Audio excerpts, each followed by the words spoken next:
नमस्कार. झोडियाक झोन 369 या यूट्यूब चॅनलवर आपल्या सर्वांचे स्वागत आहे. आज आपण अधिक महिन्याबद्दल माहिती जाणून घेणार आहोत.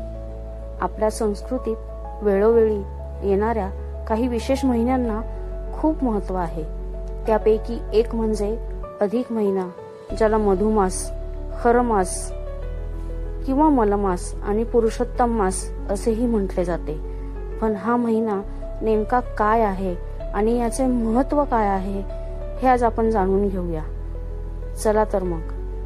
तर अधिक महिना म्हणजे काय? हिंदू पंचांग हे चंद्र आणि सूर्याच्या गणनेवर आधारित असते. पण चंद्रवर्ष आणि सौरवर्ष यामध्ये साधारण 11 दिवसांचा फरक असतो.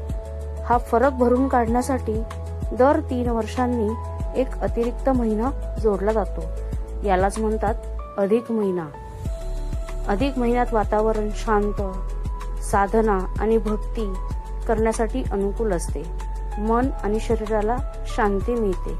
म्हणूनच या महिन्याला मधुमास म्हणजेच गोड आणि शांत महिना असेही म्हणतात. तसेच हा महिना खरमास, मलमास म्हणूनही ओळखला जातो.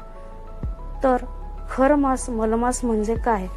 तर हा महिना फक्त भक्ती आणि साधना तसेच आत्मचिंतनासाठी मानला जातो.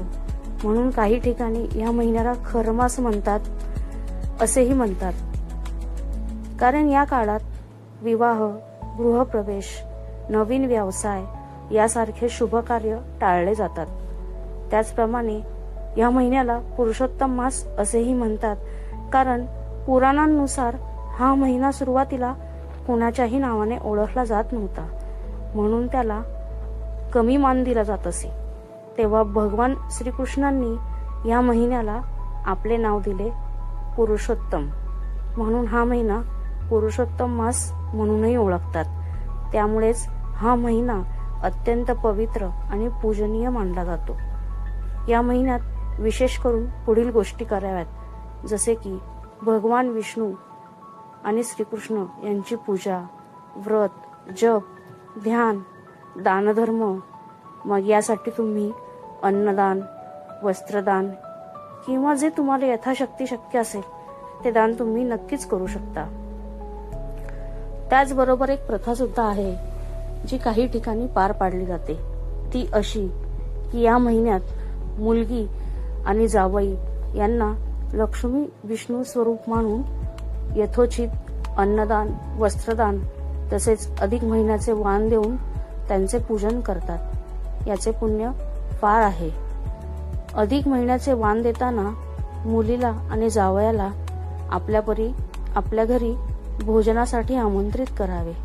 यथाशक्ती जमेल तसे तांब्याचे ताट किंवा चांदीचे ताट, त्यात 33 बत्तासे, अनारसे किंवा म्हैसूर पाक यापैकी कोणताही एक गोड जाळीदार पदार्थ आणि शुद्ध तुपाचा तेवता दिवा त्यासोबत देऊन त्याने मुलीचे व जावयाचे लक्ष्मी विष्णू स्वरूप मानून पूजा करून त्यांचे औक्षण करून त्यांना हे ताट, वस्त्र अधिकाचे वाण म्हणून दिले जाते. हिंदू संस्कृतीमध्ये ही अतिशय पुण्यप्रद मानली जाणारी प्रथा आहे. तसेच धार्मिक ग्रंथ वाचन केल्याने तुम्हाला पुण्य मिळते आणि जीवनात सकारात्मक ऊर्जा येते. या काळात ओम नमो भगवते वासुदेवाय या मंत्राचाही शक्य तितका जप करावा. या काळात काय करणे प्रकर्षाने टाळावे, जसे की लग्न, मुहूर्तांचे कार्यक्रम, मुंज, नवीन व्यवसायांची सुरुवात करणे अशा प्रकारची शुभ कार्य या काळात टाळावीत. अधिक महिना म्हणजेच आत्मशुद्धी आणि भक्तीचा काळ आहे. या काळात केलेली साधना जीवनाला योग्य दिशा देते. तर असा हा पवित्र आध्यात्मिक महिना या वर्षी म्हणजेच 2026 रोजी अधिक महिना हा 17 मे 2026 ते 15 जून 2026 पर्यंत आहे.